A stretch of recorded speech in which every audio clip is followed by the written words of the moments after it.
Nakon rođenja, majčino mlijeko je prva i najbolja hrana koja je potrebna za preživljavanje djeteta. U nastavku te vjednje saznajte sve što niste znali o dojenju.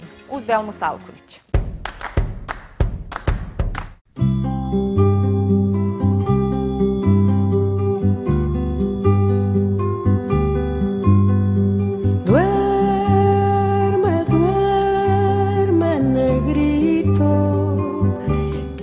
Nakon rođenja majčino mlijeko predstavlja nevidljivu pupčanu vrpcu koja povezuje majku i dijete.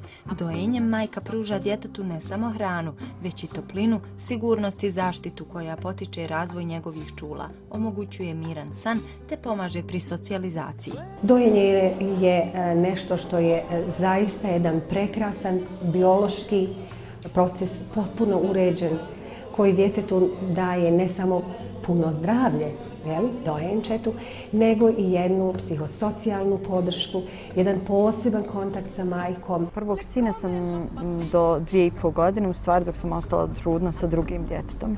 Mislim da je to prekinulo dojenje, trudnoća druga. A drugog sina sam morala prekinuti zbog snimanja filma, znači njega sam dojela preko 1,5 godine. Mnoge majke bezrazložno odustaju od dojenja jer misle da je djetetu preteško, da nemaju dovoljno mlijeka, da im mlijeko nije kvalitetno.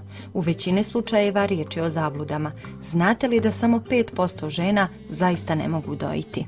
Suludo je misliti da postoji zamjena za majčino mlijeko. Suludo je misliti. A žene često griješe kao nema mlijeka. Nemoguće da nemaš mlijeka. To je takva greška.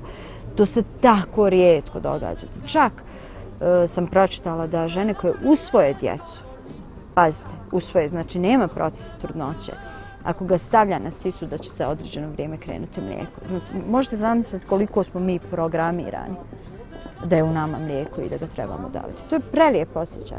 Dojena djeca manje oboljevaju od gastroenterokolitisa, ekcema, pretilosti, hipokalcijemije i hipermatrijemije.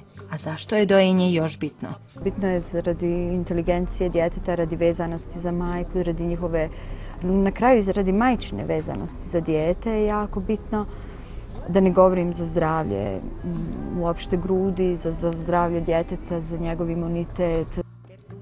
Kada su majke u pitanju, dojenje smanjuje rizik od različitih infekcija, smanjuje rizik od raka jajnika i raka dojke. Majke koje doje mogu za 50% smanjiti rizik od raka dojke u odnosu na žene koje nisu dojile. Dojenje je zdravo naravno za majku jer je to jedna prirodna biološka funkcija žene koja se porodi, koja ima dijete. Ona i ženi donosi zdravlje u regulaciji njenog hormonalnog statusa. To je jednostavno jedan biološki, prirodan ciklus u ženinom životu, potpuno reguliran ženskim hormonima.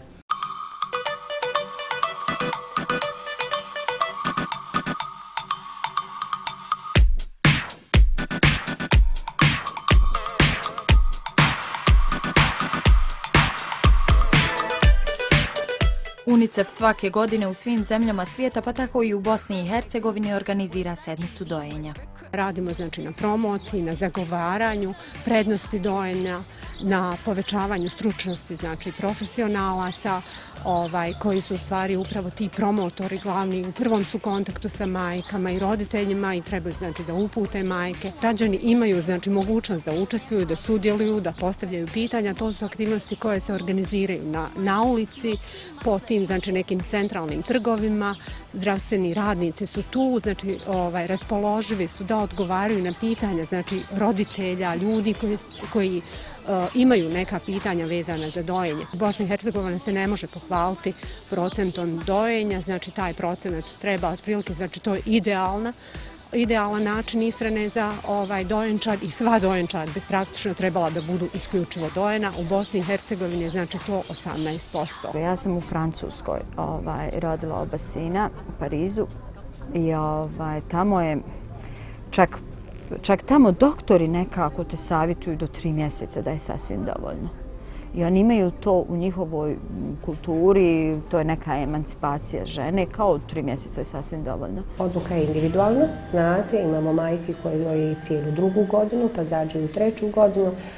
Tu bi već negdje sa krajem 2. godine u stvari bilo bi sasvim primjereno prestati dojiti, jer je manje više to postane onda jedna navika. 6 mjeseci obavezno, ja bih rekla, godinu dana idealno, 2 godine, zašto ne?